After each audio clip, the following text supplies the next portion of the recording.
시청자 여러분 안녕하세요. 세상의 모든 보험 정보와 함께하는 아나운서 이다운입니다.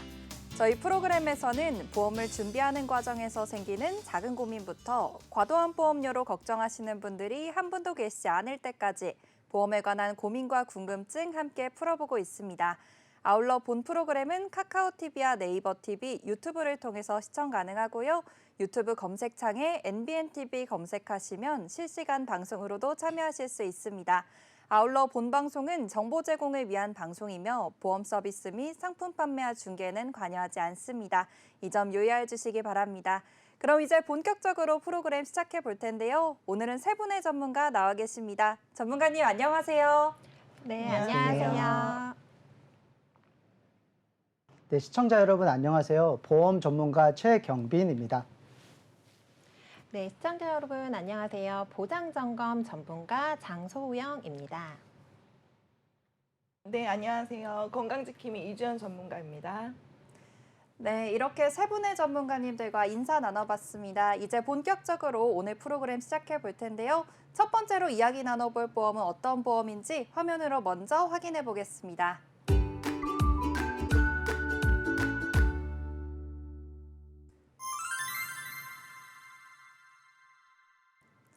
오늘 첫 번째로 칭찬받을 보험은 어린이 보험입니다. 어린이 보험에 대해서는 최경빈 전문가님과 이야기 나눠볼 텐데요. 전문가님 오늘 어떤 내용 준비되어 있을까요? 네, 먼저 말씀드리기에 앞서 사회자님께서는 보험을 언제 준비를 하시는 게 보다 유리하다고 생각하시나요?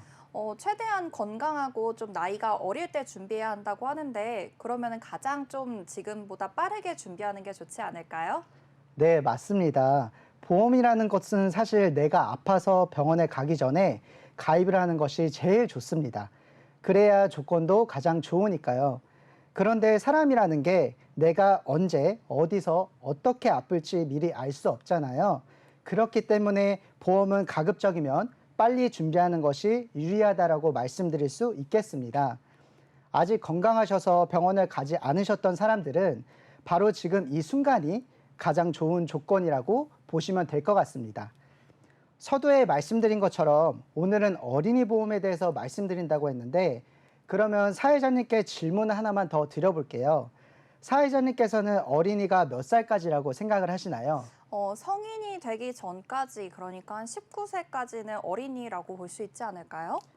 그렇죠. 우리나라에서는 성인으로 인정하는 나이가 20세이기 때문에 어린이라고 하면 흔히 미성년자라고 이야기를 할 수 있는데요.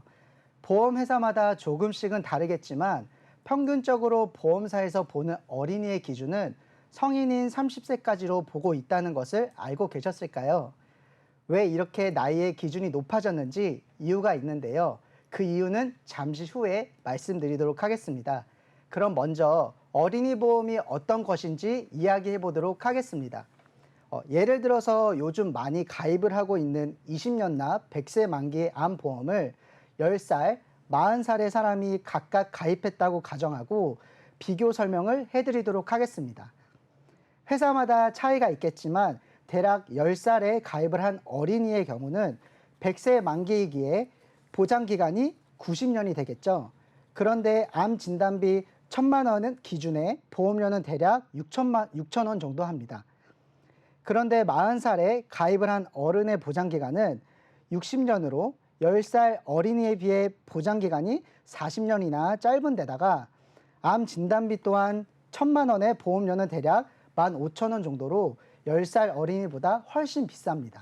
너무 놀랍네요. 왜 이렇게 어린이 보험이 좋다고 하셨는지 좀 알 것 같습니다. 이렇게 차이가 날 줄은 몰랐는데요. 이야기를 좀 들어보면서 저도 언제 가입을 했는지 좀 생각을 해보게 된 것 같아요. 네, 보험은 결국에 시간이 갈수록 보장기간은 짧아지고 보험료는 올라가는 게 바로 보험입니다. 그래서 어린이 보험이라는 것이 성인 보험보다 유리하고 좋은 보험이라고 말씀드릴 수 있겠습니다. 만약에 언젠가는 보험을 준비하겠다라는 어린이 혹은 자녀를 둔 부모님들은 하루라도 빨리 준비를 하시는 것이 유리합니다. 그 이유는 그림을 같이 보면서 설명드리겠습니다. 이 어린이 보험은 총 3가지로 나누어지는데요. 첫 번째는 아이가 태어나기 전에 태아 특약을 넣은 태아보험, 두 번째는 성인이 되기 전까지 가입할 수 있는 어린이 보험, 마지막 세 번째는 성인이 되어도 가입이 가능한 어른이 보험으로 세 가지로 나누어집니다. 2010년도 이전에는 어린이 보험을 가입하셨다면 보장 기간이 20세에서 30세 정도까지 받게 되지 않기 때문에 내가 가입했던 어린이 보험이 있다면 시청자분들께서도 이 방송을 보시면서 같이 확인을 해보시는 게 좋을 것 같습니다.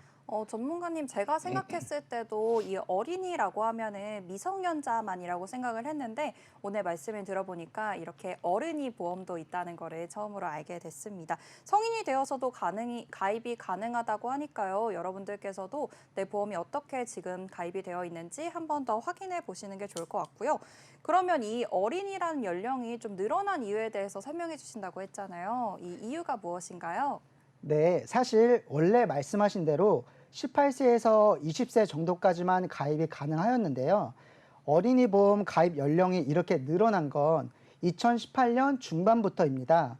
사회자님이 생각하시기엔 왜 이렇게 늘어난 걸까요? 아무래도 어린이가 좀 줄어들어서이지 않을까요? 출산율이랑 좀 관련이 있지 않을까 싶은데요. 네, 맞습니다. 그 이유는 자료와 함께 보도록 하겠습니다.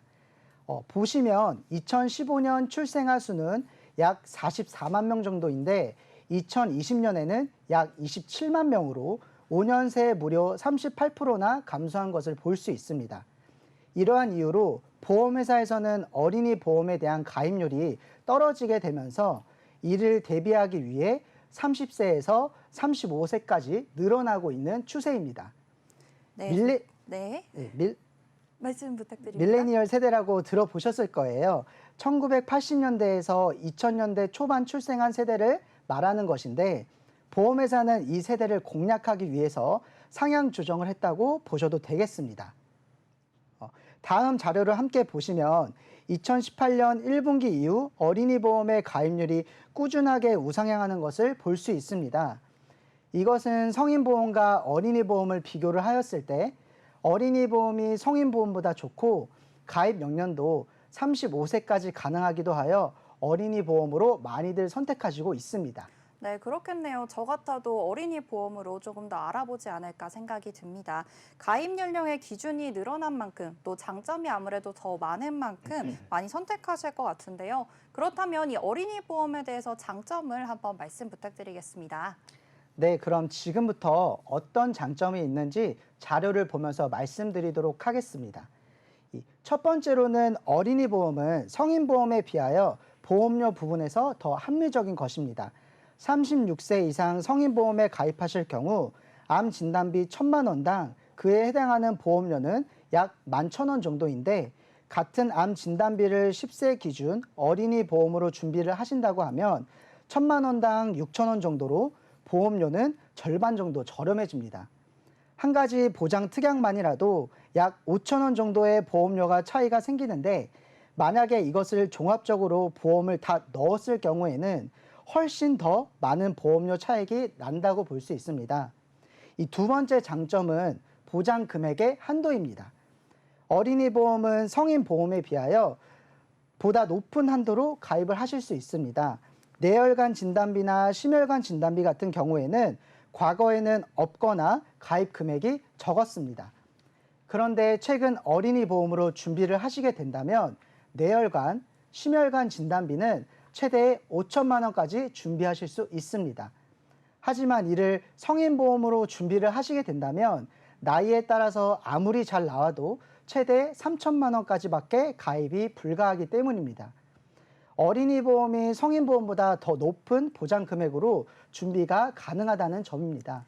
네, 어린이 보험의 장점 먼저 두 가지 설명해 주셨어요. 보험료 부분에서 더 합리적이고 그리고 보장 금액의 한도가 더 높다 이렇게 설명을 해주셨는데요. 이렇게 어린이 보험의 장점 두 가지를 알아봤는데 더 큰 장점이 있다고 이렇게 말씀을 해주셨거든요. 어떤 장점이 가장 큰 장점일까요? 네, 말씀해 주신 장점에 대해서 이야기 드리도록 하겠습니다. 이 많은 분들께서 궁금해하시는 부분들이 바로 사회자님께서 질문해 주신 그 부분인데요. 그것이 바로 면책기간과 감액기간이라고 하는 건데요. 자료를 보면서 자세히 알아보도록 하겠습니다. 먼저 면책기간은 보험 계약 이후 약관상 정해놓은 기간 안에 발생한 사고 또는 진단에 대해서 보험회사가 보상을 하지 않는 기간을 이야기합니다. 보통 가입 제한서나 증권을 살펴보시면 암 진단비의 경우 면책 기간이 90일이라는 문구를 볼 수 있습니다. 예를 들어서 보험을 가입한 이후에 암 진단을 받았는데 그 날이 보험을 가입한 지 90일이 되지 않았다면 안타깝게도 보험금을 지급받지 못한다라는 의미입니다. 다음으로는 감액 기간은 보험 계약 이후 약관상 정해놓은 기간 동안 발생한 사고 또는 진단에 대해서 보상 금액 중 비율에 따라 일부만 지급하도록 정해진 기간을 이야기합니다. 보통 암, 뇌, 심장에 대한 진단비에 대해서는 감액 기간이 적용받게 되어 있습니다. 하지만 어린이 보험의 경우에는 면책 기간이나 감액 기간이 없거나 보다 짧아서 가입 즉시 혜택을 받으실 수 있는 부분이 있습니다. 저는 이 부분을 어린이 보험의 가장 큰 장점 중 하나라고 볼 수 있겠습니다.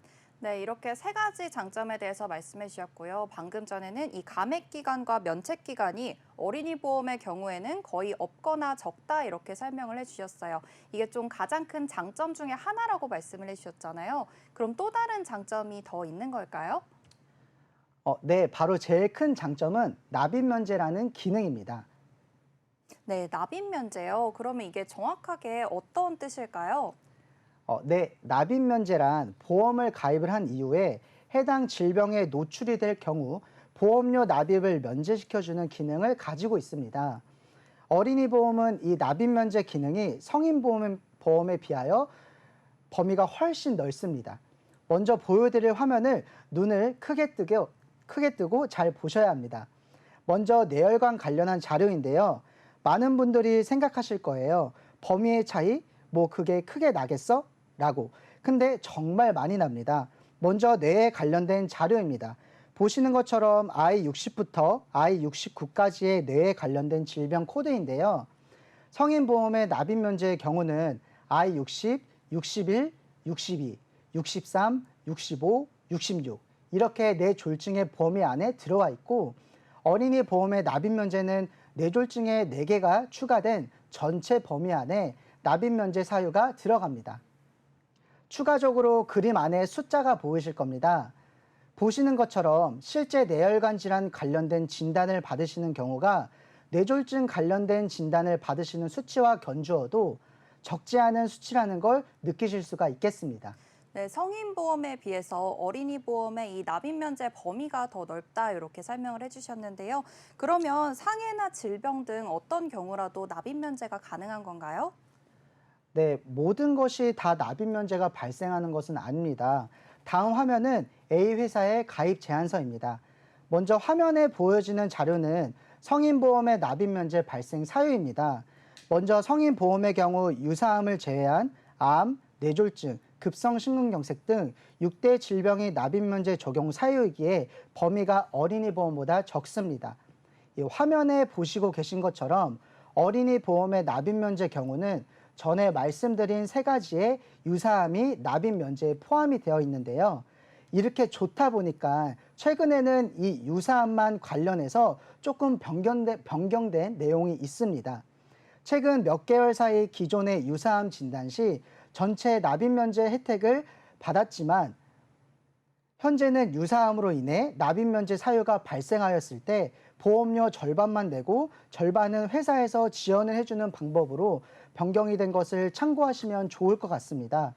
이어서 뇌졸중, 급성심근경색과 같은 특정 질병이 아닌 보다 범위가 넓은 뇌혈관 질환, 허혈성 심장 질환에 노출이 될 경우에도 적용이 되기 때문에 어린이 보험 이 납입 면제 기능에 있어서도 훨씬 유리하다고 볼 수 있겠습니다. 네, 어린이 보험에는 정말 많은 장점이 있는 것 같은데요. 오늘 어린이 보험에 대해서 너무 설명을 잘 해주셔서 저도 쏙쏙 이해가 잘 되는 것 같습니다. 그렇다면 전문가님, 20대인데도 불구하고 어린이 보험을 잘 몰라서 성인 보험으로 가입한 사례들이 있잖아요. 그럼 이 경우에는 어린이 보험으로 다시 가입을 하는 것이 좋을까요? 네, 좋은 질문입니다. 순전히 어린이 보험과 성인 보험만을 비교했을 때에는 당연히 어린이 보험으로 바꿔주시는 게 좋습니다. 하지만 무작정 바꾸는 것보다는 내가 얼마를 납부를 하였고 얼만큼 보장을 받을 수 있는지, 또한 현재 가지고 있는 보험과 어린이 보험을 재비교한 뒤 나의 현재 건강 상황도 고려해서 필요에 따라 선택해 주시는 것이 좋을 것 같습니다. 네, 그렇군요. 그리고 지금 임산부이신 분들께서도 이 어린이 보험에 좀 관심이 많을 것 같은데요. 임산부분들은 자녀를 위해서 어린이 보험을 좀 미리 가입하는 게 가능할까요? 네, 임산부분들께서는 처음에 시작했을 때 이야기 드렸던 세 가지 중 첫 번째 태아보험을 미리 준비하시는 것이 좋습니다. 요즘에는 임산부분들도 직장에 다니시면서 업무적 스트레스도 받으시잖아요. 그래서 노산을 하시는 분들도 계실 텐데 그러면 안 되겠지만 간혹 가다가 태아에 문제가 생기는 경우가 있습니다. 이 보험이라는 건 아시다시피 어떤 질병이든 질병에 노출되게 되면 가입이 불가할 수 있고 혹은 가입에 많은 제한이 생기기도 합니다. 그런데 뱃속에 있는 아기의 건강 상태는 정확하게 알 수 없잖아요. 그래서 보험은 말 그대로 보험이기 때문에 뱃속에 있을 때 보험을 가입을 하게 되면 병력에 구애받지 않기 때문에 누구나 가입이 가능한 상태입니다. 그래서 먼저 혹시나 모를 사고에 대비하여 태아 때 미리 준비를 하시는 게 좋습니다. 네, 전문가님, 그리고 요즘에는 맘카페나 아니면 SNS에 보면은 임산부분들께서 태아보험에 대한 질문이 좀 많으신 거를 볼 수 있는데요. 혹시 좀 보험에 가입할 때 유용한 팁 같은 게 따로 있을까요? 네, 한 가지 꿀팁을 말씀드리자면 보통 보험료가 연령이 높아질수록 비싼데요. 사실은 0세일 때 보험료가 굉장히 비싸거든요. 그런데 1세, 2세가 되면서 경우에 따라 보험료가 굉장히 저렴해지는 경우도 있기 때문에 처음에 아이가 뱃속에 있을 때 태아보험으로 미리 준비를 하시다가 아이가 건강하게 태어났다면 그 후에 어린이 보험과 다시 한번 재비교를 해보시는 것이 좋을 것 같습니다. 이때 태아보험으로 유리한 회사가 있고 또 어린이 보험으로 유리한 회사가 있는데요. 그래서 두 상품을 비교를 해보시고 어린이 보험으로 바꿔주시는 것이 보험료가 저렴해지는 경우가 많기 때문에 돌이 지난 한 살 정도 되게 되면 보험 점검을 받으셔서 진행하시는 것을 권장드리고 싶습니다. 네, 오늘 정말 꿀팁을 남겨주셨습니다. 임산부분들께서 태아보험에 대해 궁금한 내용들은 참고해 보시면 좋을 것 같고요. 정말 오늘 방송에서는 임산부분들께 특히 유용한 정보가 많았던 것 같아요. 오늘 내용 마지막으로 간략하게 정리 부탁드리도록 하겠습니다. 네, 마지막으로 오늘 제가 소개해드린 어린이 보험을 간략하게 정리해 보도록 하겠습니다. 보험은 나이가 어릴 때 가입하는 것이 보장 기간도 길고 보험료도 보다 저렴하기 때문에 한 살이라도 어릴 때 가입하시는 것이 좋습니다. 특히 어린이 보험은 성인 보험에 비해 보험료도 저렴하고 보장의 범위가 넓기 때문입니다. 또 감액이나 면책 기간이 없거나 훨씬 짧고 납입 면제 혜택도 크기 때문에 지금 방송을 시청하시고 계신 시청자분들도 가족 중 자녀분들의 연령이 만 35세 이전에 해당이 되신다면 보장도 좋고 보험료도 저렴한 어린이 보험으로 준비가 되어 있으신지 꼭 점검해 보시면 좋을 것 같습니다. 네, 오늘 첫 번째 칭찬보험인 어린이 보험에 대해서 이야기 나눠봤습니다. 이 내용은 여기서 마무리하도록 하고요. 두 번째로 칭찬받을 보험은 어떤 보험인지 화면으로 먼저 확인해 보겠습니다. 오늘 두 번째로 칭찬받을 보험은 치매 간병 보험입니다. 치매 간병 보험에 대한 내용은 장소영 전문가님께서 내용 준비해 주셨는데요. 전문가님, 오늘 어떤 내용 준비되어 있을까요? 네, 오늘은 대한민국이 직면한 초고령화 시대에 꼭 필요한 치매 보험에 대해 정보에 대해 그 대한 준비책을 알아보려고 하는데요. 치매가 어떤 것인지 먼저 좀 알아보겠습니다. 정상적으로 성숙한 뇌가 후천적인 외상이나 질병 등 전반적인 지능, 학습, 언어 등의 인지 기능과 고등 정신의 기능이 복합적인 증상을 말합니다. 그 자체가 하나의 질환을 의미하는 건 아니고요. 여러 가지 원인에 의한 뇌 손상에 의해 기억력, 위시한 여러 인지기능 장애가 생겨 예전 수준의 일상생활을 유지할 수 없는 상태를 의미하는 포괄적 용어를 말합니다. 건강한 뇌와 알츠하이머 치매 환자의 뇌를 비교한 자료를 보시면 치매 환자의 뇌는 대뇌 피질에 뚜렷한 위축이 보이실 거고요. 위 뇌실에 뚜렷한 확대 해마에 현저한 위축을 보실 수 있습니다. 사회자님, 혹시 걱정되는 질병이 있으실까요? 아무래도 요즘 보험 방송을 하면서 이 질병에 대해서 얘기를 많이 들어서 그런지 암이나 아니면은 혈관 질환 쪽이 저는 좀 걱정이 되더라고요. 네, 대부분 젊으신 분들이 비슷한 생각과 답변을 할 거라고 생각을 하고 있었는데요. 아무래도 남성은 5명 중에 2명, 여성은 3명 중에 1명이 생존 기간 중에 암에 걸리고 암으로 인해 사망률이 1위이다 보니 그렇게 생각하실 수 있습니다. 통계청 자료를 보시면 알츠하이머 치매로 인한 사망이 15.6%, 7위인 것으로 보실 수 있는데요. 불과 몇 년 전만 하더라도 10위권 안에 알츠하이머 치매는 사망 원인이 10위권 안에 없었습니다. 그런데 안타깝게도 매년 꾸준히 증가하여 현재 7위까지 올라온 설정이지요. 그리고 많이 걸리는 질병 중에 3위가 알츠하이머 치매인 것으로 보실 수 있는데요. 발병률만 보면 실제 암보다 치매, 혈관 질환 등 훨씬 더 많이 발병하는 주변에서도 흔히 많이 보실 수 있는 질병입니다.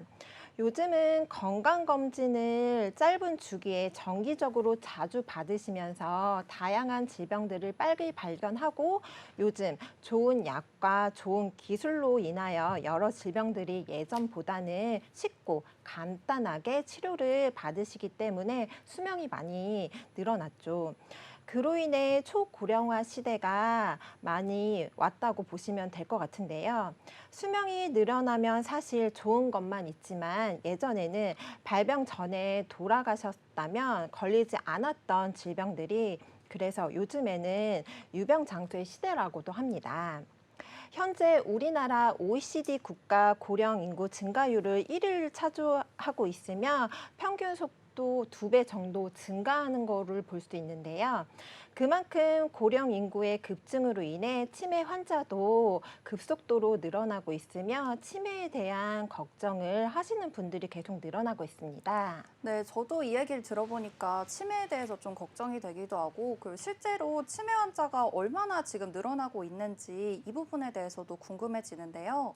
네, 실제 최근 10년간 치매 환자 수를 증가 추이를 보시면 무려 425%나 증가한 것을 보실 수 있습니다. 암도 최근에 10년간 265%나 증가하였지만 치매가 암보다 거의 2배 가깝게 증가한 것으로 볼 수 있는데요. 그리고 38년 뒤인 지금의 젊은 세대들이 고령이 되는 시기가 2060년에는 지금보다 치매 환자 수가 4배 정도 증가한 것으로 전망하고 있습니다. 60대 이상 노인분들 대상으로 그 조사한 결과를 보시면 노인이 가장 두려워하는 질병이 1위가 바로 치매인 것으로 확인되고 있는데요. 그게 무려 43%나 차지하고 있습니다. 그 다음은 2위는 암으로 33%를 차지하였고요. 나머지는 뇌졸중 12%, 당뇨 6% 등 나왔습니다. 네, 노인분들 중에서 이제 절반 정도가 치매에 대해서 굉장히 걱정이 많으신 것 같습니다. 장수영 전문가님, 혹시 이 치매라는 게 발병하는 원인이 좀 따로 있을까요? 네, 치매는 위험인지가 여러 가지가 있는데요. 방금 말씀드렸던 당뇨는 1.5배, 무려 음주는 2.2배, 운동 부족, 고혈압, 비만은 1.6배의 다양한 원인에 따라 치매 발병률이 더 높아지는데요. 그리고 만약 치매 가족력이 있으시다면 그 경우에는 2배 이상 발병률이 높아진다고 보시면 되는데요. 치매는 발병 후 완치가 어려운 것으로 다들 알고 계실 텐데요. 꼭 그렇지만은 않습니다. 치매를 초기에 발견하고 빨리 치료를 한다면 낮은 확률이긴 하지만 5%에서 10% 정도는 치료가 가능한 결과를 보실 수 있습니다. 치매는 가족에게 정신적인, 육체적인, 경제적인 부담을 전가하는 질병이기 때문에 다른 질병에 비해 더욱더 좋은 준비를 잘 하셔야 합니다. 내가 사랑하는 가족들 및 자녀에게 치매로 인해서 여러 가지 부담을 줄인다고 생각하시면 상상만 해도 더 속상하고 힘든 일이 되지 않을까 싶어요. 네, 그렇겠네요. 부모님께서 좀 가족을 사랑하는 마음으로 이 치매보험을 준비한다고 말씀을 하셨었는데 이 마음이 좀 더 이해가 가고 오늘 전문가의 설명이 더 와닿는 것 같습니다. 그렇다면은 이 치매라는 단어 자체가 좀 포괄적인 의미를 포함하고 있다고 설명을 해주셨잖아요. 그럼 치매를 좀 어떤 기준으로 우리가 나눠볼 수 있을까요?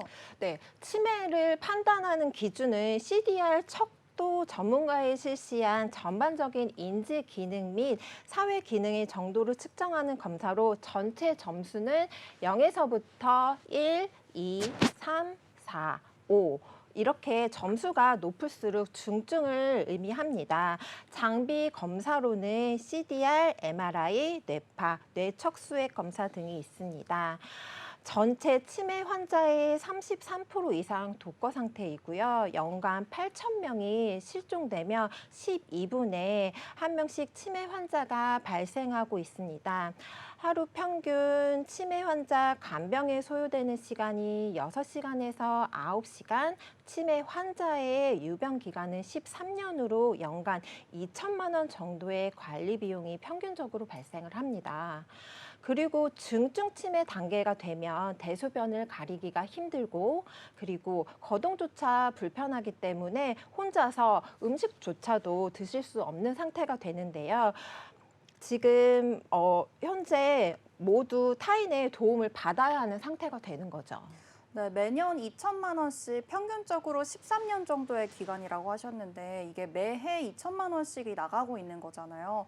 그럼 거의 한 소형차 한 대 값으로 매해 나가는 건데 너무 걱정될 것 같아요. 네, 매년 2천만 원이면 소형차 한 대 값 맞죠. 근데 지금 현재 기준이고요. 의료비, 수가, 물가 상승률을 감안한다면 그 비용은 계속 늘어나게 되겠죠. 네, 이 치매에 대해서 좀 더 대비를 해봐야 되는 게 암보다 이제 더 많이 발병하고 그리고 노인분들의 절반 가까이가 이제 걱정하고 좀 두려워하시는 병이라서 우리가 좀 더 대비를 해봐야 할 것 같은데 그렇다면 이 치매에 대한 준비는 우리가 어떻게 해보는 게 좋을까요? 네, 발병률이 높은 경도치매, 간병비가 많이 드는 중증치매로 단계별로 치매 진단금과 중증치매 진단 사이에 매월 간병비 등을 사용할 수 있도록 약정한 금액을 매월 종신까지 보장해 드는 것이 바로 치매 간병보험입니다. 진단금 플랜, 간병비 플랜, 예전에는 많이 준비들 하셨는데요. 최근에는 재가급여, 시설급여 등으로 특약들을 추가하여서 장기 요양 등급에 따른 재가 및 시설을 이용하는 보험금을 받으실 수가 있으신데요. 복합 설계가 가능함으로써 치매 외에도 질병 및 상해로도 힘들고 어려운 분들이 순간 보장 드리는 보장 폭이 넓은 상품들이 많이 출시되고 있습니다. 과거 기대 수명이 60세에서 70세 때는 소득이 없는 노후가 짧아졌기 때문에 노후 준비를 크게 신경 쓰거나 준비하지 않고 사셨는데요. 지금은 100세 시대이다 보니까 벌써 저희는 30년을 벌어서 40년을 먹고 살아야 하는 소득이 없는 노후가 너무 길어진 삶을 살고 있습니다. 보험은 내 자신을 지켜주는 아주 중요한 보호장치인데요.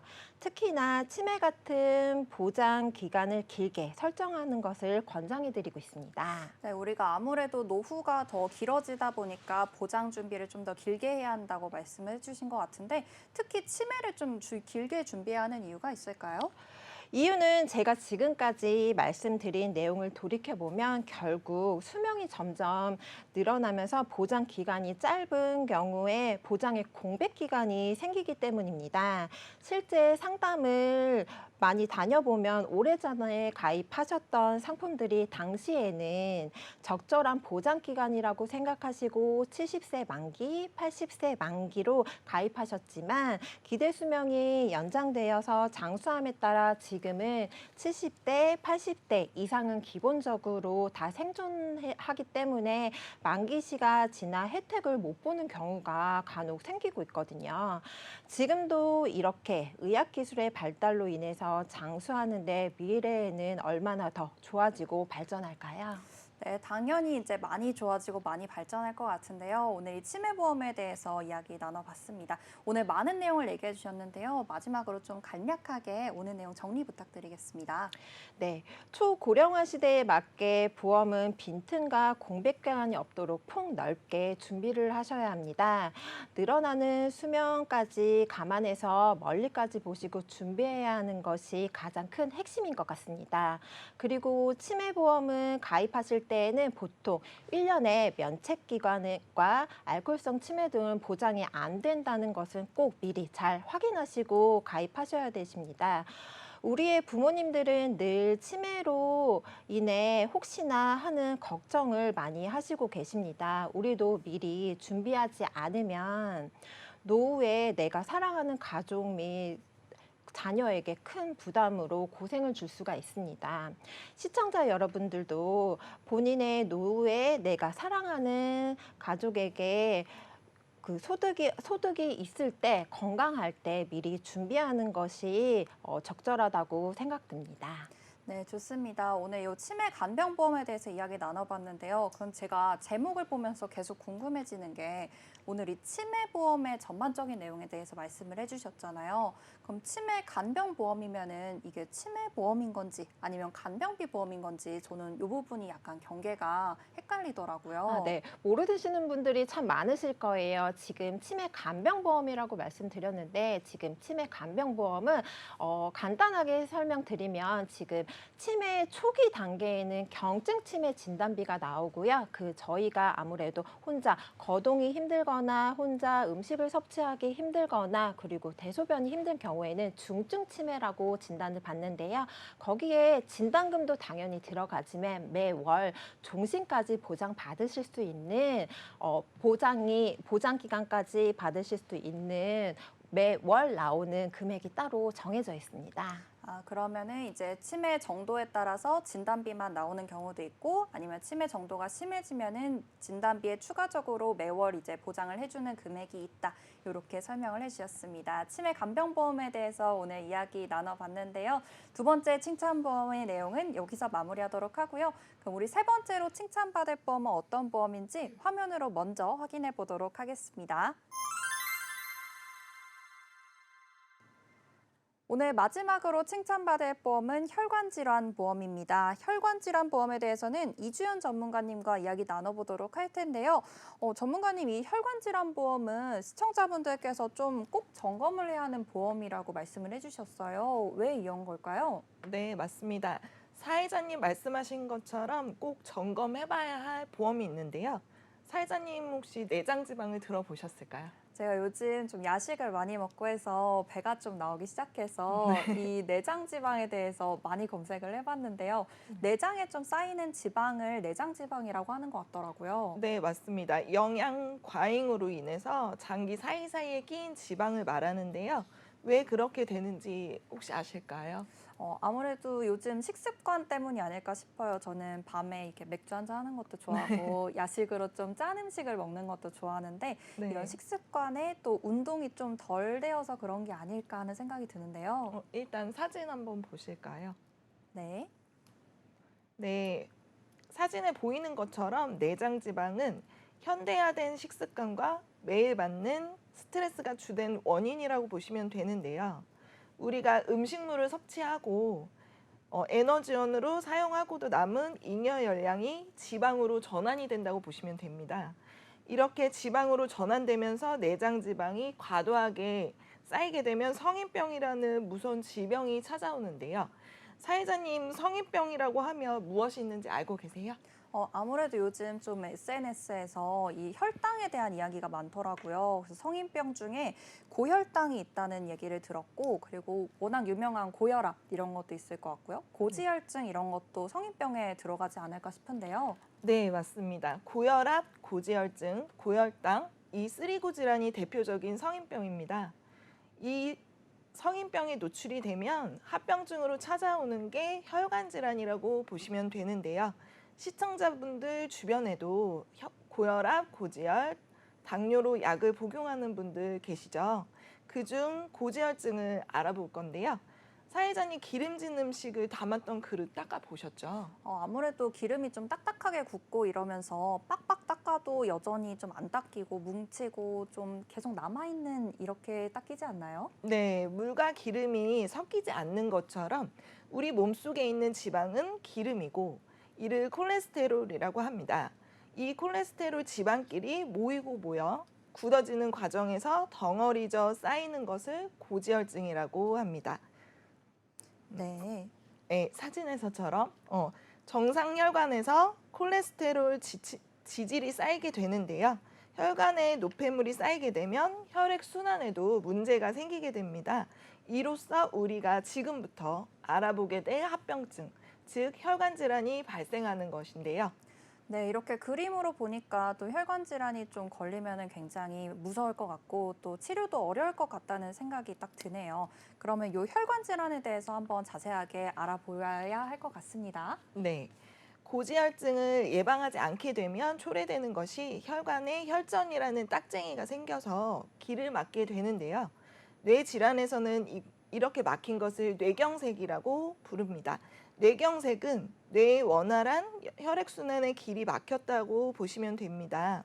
길이 막히다 보니 혈액순환이 원활하지 않아 혈액이 뒤로 모이게 되는데 그러다 보면 풍선처럼 부풀겠죠.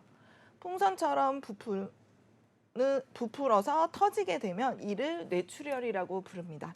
시청자분들 뇌경색, 뇌출혈 많이 들어보셨을 거고 뇌졸중에 대해서도 들어보셨을 거예요.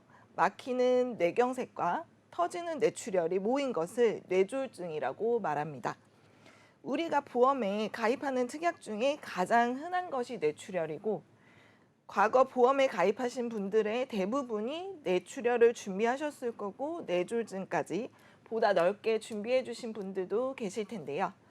물론 뇌출혈보다는 뇌졸중까지 준비해 주신 분들은 좀 더 넓은 범위라서 안정적이기는 하나 문제는 지금같이 의학기술이 많이 발전하고 주기적으로 건강검진을 하는 현 시대에는 혈관이 막히거나 터져야만 지급받는 것이 아닌 혹시 모를 상세불명 혹은 혈관에 장애가 생겼을 때에도 지급을 받을 수 있게 보장 범위를 넓게 해주는 것이 가장 중요합니다.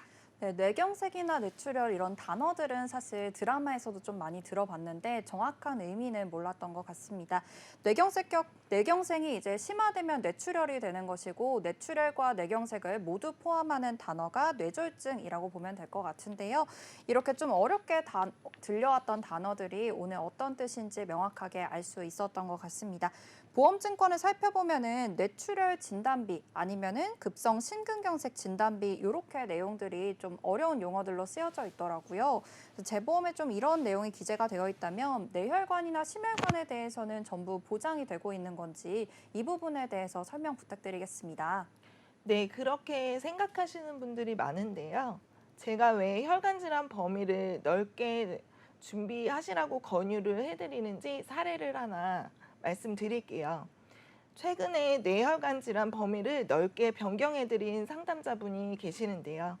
이분은 병원 내원이 손에 꼽힐 정도로 매우 건강한 분이라서 상담 진행했을 때에도 혈관 질환에 대한 필요성을 전혀 느끼지 못하셨었어요.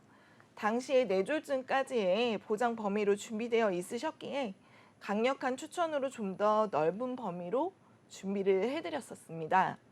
그런데 이 상담자분이 건강검진 대상 연도였고 뇌검사를 추가로 받으셨었는데 뇌혈관에 꽈리가 하나 발견되었어요. 꽈리라 하면 일반적인 혈관길에서 옆으로 꿀밤 한 대 맞은 것처럼 보이는데요. 검사 결과 I67번 코드를 진단받게 되었습니다. 만일 기존에 있던 뇌졸중만으로 유지를 하고 계셨더라면 진단비 지급은 불가능했을 거고요. 때마침 준비해드린 덕에 문제없이 지급 절차가 진행되었고 빠르게 치료를 받아서 지금은 건강을 회복한 상태십니다. 지금 보고 계신 시청자분들도 가입 다 해놨어. 아프면 다 나오겠지. 머리부터 발끝까지 다 됐어. 이렇게만 넣어두지 마시고 꼭 한 번은 내 보장 범위가 어디까지인지 확인해 보시면 좋을 것 같습니다. 네, 그럼 가장 넓은 보장 범위가 뇌혈관 질환, 그리고 그 안에 뇌졸중, 그리고 그 안에 뇌출혈 이렇게 보장 범위를 우리가 받아볼 수 있는 것 같습니다. 아무래도 어떤 질병에 우리가 노출이 될지 모르니까 가장 넓은 보장 범위를 준비해 두시는 게 좋을 것 같다는 생각이 드는데요. 이렇게 순간의 선택이 좀 희비를 가를 수 있다는 점도 확인해 보실 수 있었고요. 이 중 좀 하나이지 않을까 싶어요. 방금 말씀해 주신 예시가 아무래도 잘 선택을 한 예시일 것 같은데요. 그럼 이 뇌질환의 치료는 어떻게 되고 또 수술비도 좀 많이 들어가지 않을까 걱정이 되는데 얼마 정도 수술비가 발생하나요? 네, 사진을 보시면 이해하기 쉬울 텐데요. 첫 번째로는 혈관이 막히게 되어 원활하지 못해서 치료를 하게 된다면 보통 약물을 주입합니다. 이 약물은 혈전 용해제라는 약물로 혈관 속에 혈전, 즉 딱쟁이를 녹여주는 역할이라고 보시면 됩니다. 그런데 애석하게도 약물을 사용하였음에도 불구하고 혈전이 잘 녹지 않는 경우는 우측 사진처럼 아주 조그만 철사를 막힌 혈관까지 집어넣어서 길을 열어주는 시술을 하게 되는데요. 이것을 풍선 확장술 또는 스텐트 삽입술이라고 합니다. 시청자분들 중에서도 주변에 스텐트 삽입술 하신 분들 종종 계실 텐데요. 혈관 질환의 치료비는 평균적으로 연간 3천만 원 정도 들어간다고 합니다. 그래서 뇌혈관 진단비의 범위도 중요하지만 두 번째로 중요한 것이 수술비입니다. 우리 보험을 가입하는 모든 사람은 보험을 유지하는 동안 진단비는 딱 한 번, 1회 안으로 지급을 받게 되는데 반면 수술비는 저렴한 금액으로 하실 때마다, 즉 매회마다 지급이 되는 아주 가성비 좋은 특약입니다. 암, 뇌, 심장처럼 중대한 질병은 나라에서 산정특례 제도를 보장해 주는데요. 혈관 질환은 재수술을 하시거나 다른 곳에 문제가 생긴다면 산정특례 제도를 받지 못할 수도 있기 때문에 혈관 질환은 30일 딱 한 달간만 보장을 해주거든요. 그래서 수술비를 필수적으로 준비해 주시는 걸 적극 권장해 드립니다.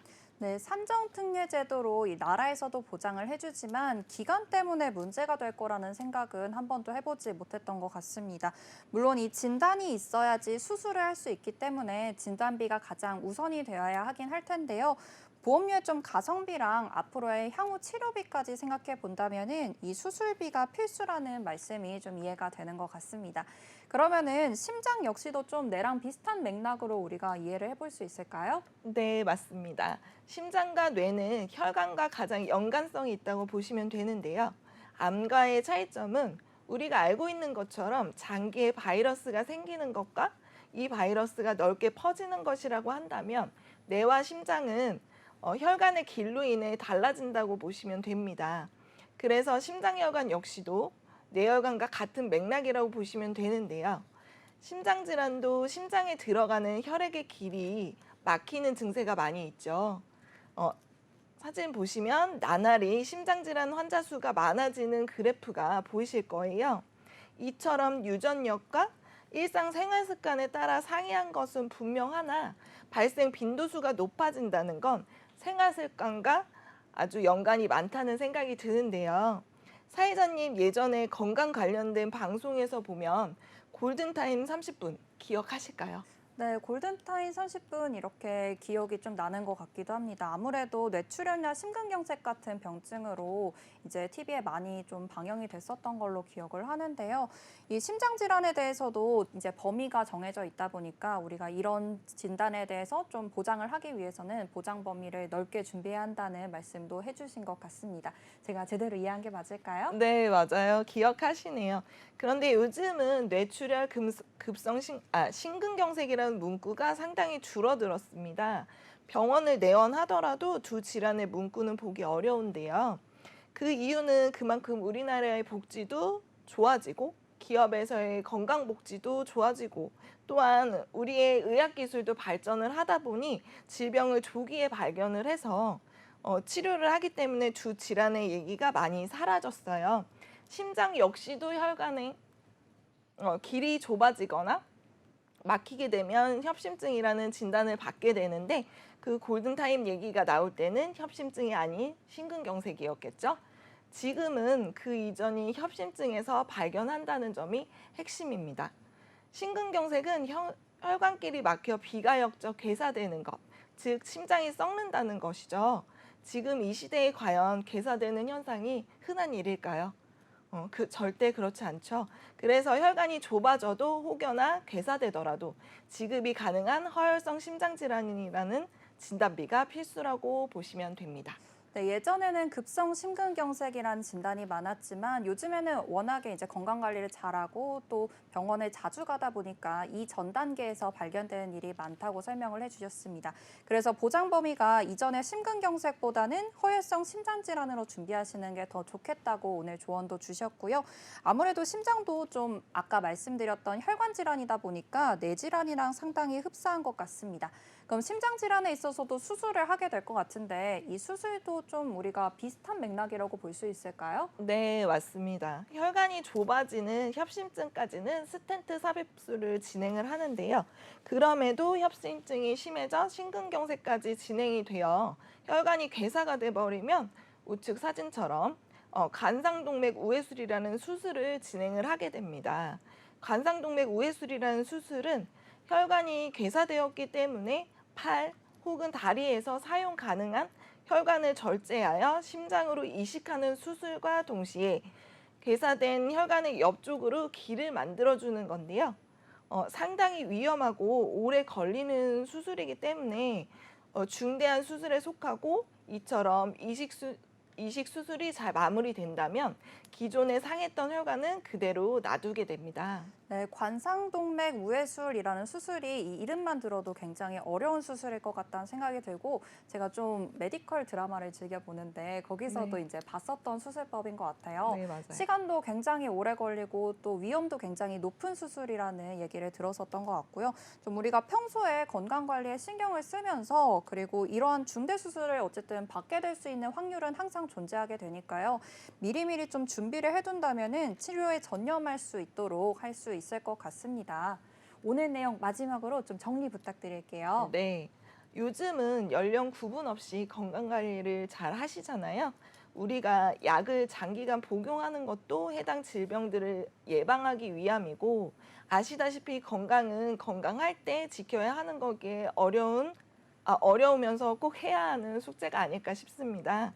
더불어 오늘 알려드린 내용을 토대로 내 보험도 건강한지 꼭 확인을 해보시면 좋을 것 같고요.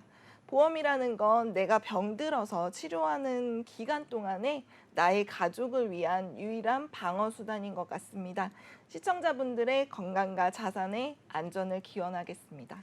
네, 마지막으로 우리가 시간이 조금 남아 있어서요, 전문가님. 제가 네. 질문을 하나 드리고 싶은데요. 네네. 혈관 질환 전문가님께서도 준비하고 계신 게 있으신지 간단하게 한번 말씀 부탁드리겠습니다. 네, 저는 유전력과 생활 습관이 걱정이 돼서 혈관 질환의 필요성을 좀 절실하게 느끼는 편인데요. 뇌나 심장, 혈관 질환의 범위를 좀 넓게 가져가는 진단비 5천, 그보다 작은 뇌출혈, 급성 심근경색, 요 범위로 진단비 3천씩 준비를 해놨습니다. 그래서 수술비도 중요하기 때문에 수술비도 각각 이제 3천씩 준비를 해놨고요. 수술비랑 진단비까지 꼼꼼하게 준비를 해두신 모습 확인해 보실 수 있었습니다. 여러분들께서도 이렇게 전문가님들께 상담 받으셔서 나에게 맞는 보험으로 준비를 해두시는 것이 좋을 것 같다는 생각이 드네요. 오늘 이렇게 3가지 보험에 대해서 이야기 나눠봤습니다. 어린이 보험과 그리고 치매 보험, 마지막으로 혈관질환 보험까지 이야기 나눠봤는데요. 오늘 저희가 준비한 소식은 여기까지입니다. 저희 방송은 카카오TV와 네이버TV, 유튜브를 통해서 시청 가능하고요. 유튜브 검색창에 NBATV 검색하시면 실시간 방송으로도 참여하실 수 있습니다. 많은 참여 부탁드리도록 하겠습니다. 아울러 본 방송은 정보 제공을 위한 방송이며 보험 서비스 및 상품 판매와 중개에는 관여하지 않는다는 점 유의하여 주시기 바랍니다. 그럼 저희는 다음 이 시간에 더 알찬 소식으로 찾아뵙겠습니다. 지금까지 시청해주신 여러분 모두 고맙습니다.